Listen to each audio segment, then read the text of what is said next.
નમસ્કાર મિત્રો, જાદવ જોબ ગ્રુપમાં સ્વાગત છે। અત્યારે જે વિદ્યાર્થીઓનું નામ મેરિટ લિસ્ટમાં જીએનએમ, એએનએમ, બીએસસી નર્સિંગ કે અન્ય વિદ્યાર્થીઓ જે ફોર્મ ભરેલા છે તો એમનું મેરિટમાં નો લખેલું આવે છે તે પ્રમાણે જે બતાવે છે તે મેરિટમાં આપણે તમારે સુધારો શું કરવાનું છે। તો જે લોકોને નો લખેલો આવે છે એમને સુધારો કરવા માટે આમાં હવે શું કરવાનું રહેશે। તો મેરિટ અપીલ, જે વિદ્યાર્થીનું મેરિટમાં નામ નથી તેમને શું કરવું તે આપણે હવે ઓનલાઈન જોઈએ। તો તમારે મેરિટમાં જો નામ નથી તો એના માટે આપણે હવે શું કરવું પડશે, તો મેરિટમાં તમારે સુધારો વધારો કરવો તો એના માટે બી તમારે શું કરવાનું રહેશે એ આપણે હવે ઓનલાઈન અહીંયા જોઈશું। તો મિત્રો, તમારે ઓનલાઈન પહેલાં ગૂગલની અંદર આપણે વેબસાઇટ આ પ્રમાણે સર્ચ કરાવવાની રહેશે। તમારે લેપટોપ દ્વારા, મોબાઈલ દ્વારા, પીસી દ્વારા બી તમે સર્ચ કરાવી શકશો। મોબાઈલથી બી તમે આને સર્ચ કરાવી શકશો। એના માટે તમારે ગૂગલ ક્રોમમાં ઓપન કરીને એમાં સર્ચ કરાવશો અથવા કોઈ અન્ય બ્રાઉઝર દ્વારા બી તમે સર્ચ કરાવી શકશો।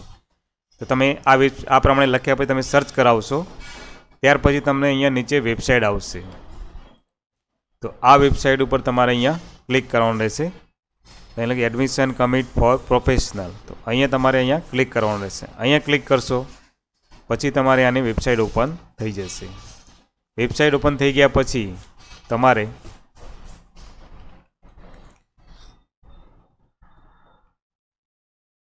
એ ઓપ્શન આપેલું છે BPT, BSc nursing, GNM, ANM, B ortho, B orthopaedic.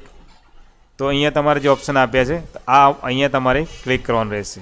અહીંયા તમે ક્લિક કરશો ત્યાર પછી તમારે અહીંયા મેરિટ જોવા વિશેની માહિતી અને મેરિટમાં આપણે જે સુધારો કરવાનો છે તો એના વિશેની બી માહિતી આપણે અહીંયા જોવાની રહેશે।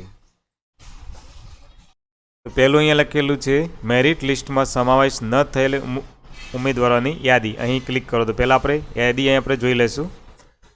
તો અહીંયા યાદી બધી આપેલી જ છે। આના વિશેની બી પીડીએફ ફાઇલ આપણી વેબસાઇટ www.jadavjobs.com અપલોડ કરેલી છે, ત્યાંથી બી તમે ડાઉનલોડ કરીને બી જોઈ શકશો, ઓપન કરીને બી જોઈ શકશો। અહીંયા બધા નામ બી અહીંયા લખેલા છે, જેન્ડર, કેટેગરી, રિમાર્ક્સ અને તમારો આઈડી બી અહીંયા બાજુમાં લખેલા છે। તો કયા કારણે રિજેક્ટ કર્યા છે એ બી અહીંયા આપણે લખેલા છે, તો તમે અહીંયા જોઈ શકશો। આ પ્રમાણે અહીંયા રિજેક્ટ થયેલા છે એના વિશેની માહિતી આપણે આમાં હવે જોઈ। હવે તમારે આમાં અપીલ તમારે કઈ રીતે કરવાની એ આપણે હવે જોઈએ। તો આપણે પાછા આપણા મેઇન વેબસાઇટમાં આવી ગયા છીએ। અહીં લખેલું મેરિટ લિસ્ટ સંબંધિત સૂચના, અહીં ક્લિક કરો। તો તમારે અહીંયા ક્લિક કરવાનું રહેશે। અહીંયા તમે ક્લિક કરશો એટલે તમને એની માહિતી મળશે કે તમારે મેરિટમાં નો લખેલું છે, મેરિટ તમારું ઓછું છે તો કયા કારણે ઓછું છે, શું છે, તો એના વિશે તમારે શું કરવાનું છે તેની પૂરી માહિતી તમને હું આ વિડીયોની અંદર આપીશ। તો અહીં લખ્યું મેરિટ લિસ્ટ સંબંધિત સૂચના, તો અહીં આપણે અહીંયા ક્લિક કરવાનું રહેશે। અહીંયા તમે ક્લિક કરશો અહીંયા લખેલું આવશે મેરિટ લિસ્ટ સંબંધિત સૂચના। તો અહીંયા બધી સૂચના તમને અહીંયાથી મળી જશે। તો આ સૂચના પ્રમાણે આપણે કયા પેજમાં આપણે આ જોવાનું રહેશે આના વિશેની માહિતી એ તમને હવે હું બતાવીશ। તો અહીંયા લખેલું છે આપના મેરિટની પ્રિન્ટમાં રિમાર્ક્સ હોય તો ખાસ ધ્યાને લેવું। તો રિમાર્ક્સ તો આપણે પહેલાં જોઈ ગયા, કાસ્ટ ક્વેરી હોય, નેશનલ ઓપન સ્કૂલમાં બોર્ડની ક્વેરી હોય, not eligible for BSc nursing open seat, તો અહીંયા અલગ અલગ ક્વેરી આપણે આપેલી છે। પણ તમારે હવે આમાં અપીલ તમારે કઈ રીતે કરવી, એટલે કે મેરિટ લિસ્ટ સંદર્ભમાં આપની કોઈ રજૂઆત હોય તો તારીખ 9/10/2020થી 12/10/2020 સુધી તમારે અહીંયા તારીખ આપેલી જ છે, તથા 13/10/2020 સુધીમાં તમારે ઈમેલ દ્વારા, અહીંયા ઈમેલ બી આપેલો છે, ઈમેલ તમે જોઈ શકો છો, મેં અહીંયા થોડું ઝૂમ કરેલું છે જેના કારણે તમને ખબર પડશે ઈમેલ શું લખેલો અહીંયા। તો ઈમેલ બી આપણે અહીંયા આપેલો જ છે, અથવા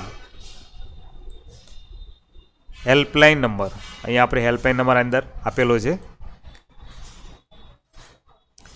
તો અહીંયા હેલ્પલાઇન નંબર 2 આપેલા છે, તો આ બંને હેલ્પલાઇન છે 99779710 460, 9977952268।